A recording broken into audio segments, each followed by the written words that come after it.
નમસ્કાર, આપ જોઈ રહ્યા છો નેશન પ્લસ ન્યૂઝ. હું છું આપની સાથે હેતલ ભગત. આણંદમાં મહેન્દ્ર શાહ ચોકડી પાસે વૃક્ષ ધરાશાયી થતા એક યુવકનું વૃક્ષ નીચે દબાઈ જવાથી મોત નીપજ્યું હતું.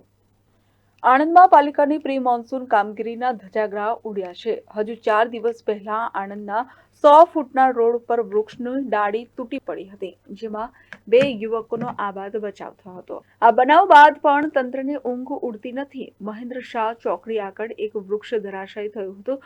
વૃક્ષ નીચે યુવક દબાઈ જતા તેનું મોત નીપજ્યું હતું.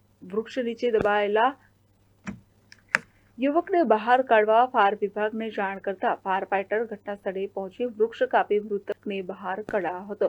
આ ઘટનાને પગલે લોકોના ટોળા ઉમટ્યા હતા. યુવકનું મોત નીપજતા સ્થાનિક રહીશોએ તંત્ર સામે રોષ વ્યક્ત કર્યો હતો.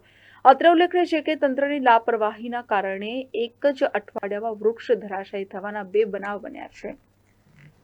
આણંદથી દિનેશ પટેલની સાથે Hiren Shah, nation plus news, Khambhat. સમાચારોના સતત અપડેટ મેળવવા માટે અમારી નેશન પ્લસ ન્યૂઝની યુટ્યુબ ચેનલને સબસ્ક્રાઇબ કરો, બેલ આઇકન દબાવો અને જોડાયેલા રહો ફેસબુક, ઇન્સ્ટાગ્રામ અને ટ્વિટર પર.